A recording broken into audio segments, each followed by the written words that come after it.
Hi guys.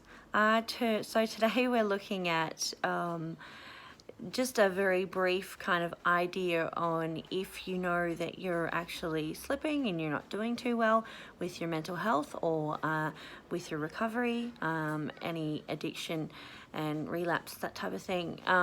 So I have a little bit of a short list on how to know. So firstly, we want to look at impact, functioning, and duration. So obviously the impact comes down to what kind of impact is your mental wellness having on your life. To know if you're obviously doing well, it's probably not having much of an impact, you know what I mean? But if you're not doing well, I would probably say it is having an impact. You know, you're not turning up to work. Maybe some days you can't get out of bed, is it something that you're actually able to function through? Are you still cooking meals? What's changed? Has anything changed? Has anything improved? So that's always a good one. Functioning. So I have my phone on a little phone holder today, so I'm trying this out instead of holding it and shaking it around. Functioning. Okay, so it is shaking. As I was saying, functioning, comes down to what are you doing, what are you not doing, are you attending, if you're not functioning too well, are you reaching out for help? I mean, it's super important to look at that. Duration. So how long have you been feeling unwell? How long have you been drinking, every night of the week? Like, how long? So we're looking at addiction, mental health. How long have we been struggling? Now, if it's any more than 2 weeks, was there a situation? If there was a situation, is it more than 2 months? Is it more than 3 months? If it's more than 8 weeks, we want to start asking what's going on, how can we find help, where are the services, what can we do to get out of the situation that we're obviously currently in. Okay, so when it comes to mental illness and addiction, there's obviously a lot of anxiety surrounding it. Obviously some people have actual anxiety disorders and that's a little bit different, but yeah. And I think that's why I'm saying reach out, because it's confronting the problem, and often we fall into this avoiding trap, and that can really cause a lot of issues in our lives. And avoiding behavior, it just reinforces fear. So we're not actually getting the things that we want out of life. We're not, that's what creates agoraphobia. For people who have panic attacks, often, they avoid certain places because they believe that the panic attack is attached to the place, when in actual fact the panic attack is attached to what you've lived and exposure. So we need to change things in our life and expose ourselves less to stress and those types of things, and do things that are going to benefit us. Okay, so here's one to have a look at for substance abuse. So it's called the 4 L's. I want you guys to remember this. Think of your friends, yourself, your family. So we've got 1 is liver. Okay, so you go to the doctor and you get some tests and you find out what is going on. Is, like, if you're feeling tired, will the doctor be able to tell you with blood tests, or can you talk to them about, what's going on?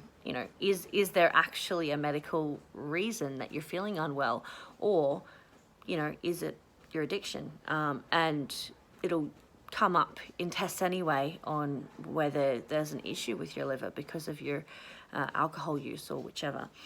Okay, next, livelihood. Okay, so livelihood, it looks at how is your social life going? How hungover are you in the morning? Are you able to go for walks and things like that? Or do you just feel like, you're too exhausted from the night before because you didn't sleep and you were out partying until all hours in the morning and you ingested something, some illicit substance? Okay, lover. So how much has substances impacted, like I talked about before with mental health, impact? How much has it impacted your friends and your partners? How many relationships have you lost? what is currently going on. Does your partner continually say, you know, maybe you shouldn't be using this substance because every time you come down we have fights and I can't do it anymore. You know, these are all really important things to think about. And I mean, everybody who has experienced addiction and recovery understands the loss that happens for relationships and love and bonds and things like that. So it is super important if we can try and prevent that loss, you know, and look at our behavior and try and address it.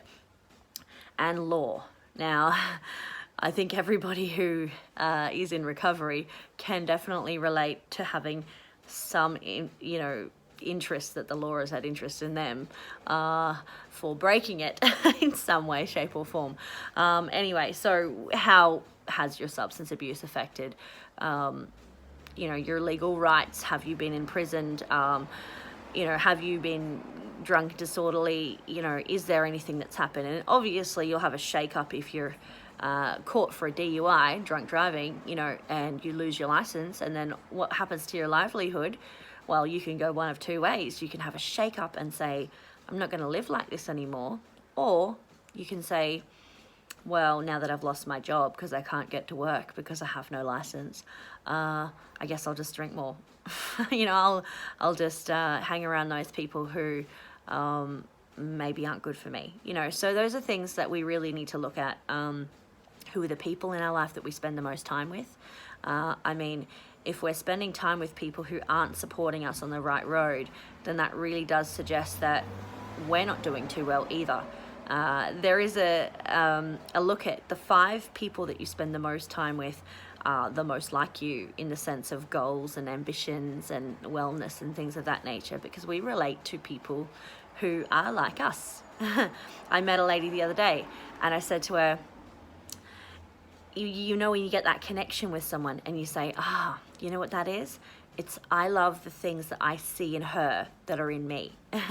And it's not egotistical. It's called relating to someone. You're like, wow, you have the same views, you have the same values, you've got life experience. I really relate to that. I feel like I can learn from you and you're very interesting. And that's a great thing. When you meet someone like that, just try and have a conversation. You know, it's awesome. I really enjoyed talking to her. She was amazing. Okay, guys. So if, you know, you've said yes to these things, the 4 L's, liver, livelihood, lover, and law, then it sounds like you probably have a substance addiction. And if you have a substance addiction, then, you know, have a look at what services are available. Have a look at NA and AA. Have a look at, you know, maybe minimizing what you're doing at the moment and trying your very best to wean off this substance. But also keep in mind duration, you know, how long have you been using it? Is there going to be side effects? I would say yes. So definitely consult a GP or medical professional about that as well. Okay, that's pretty much all I had for today. I just wanted to do a really quick summary of some things that I'd recently learnt, and I hope you guys have a great week. I'm going to do a video on depression, which I find a very interesting subject. It's obviously heartbreaking for some cases, but there are many different forms of depression, and I thought it might be a great idea to look at them and to look at how we can help ourselves and things like that. So I've been doing some research on that one, and that will be with you soon, I'm assuming, if I have the motivation to do it. Okay, and yeah, look guys, if you've noticed any of these: impact, functioning, duration, the 4 L's, you know, have a look at what's going on in your life, try and assess it. If you need some help, PM me. I'm always around, and if I'm not, I'm obviously busy, but I'll be around later. Okay, bye guys.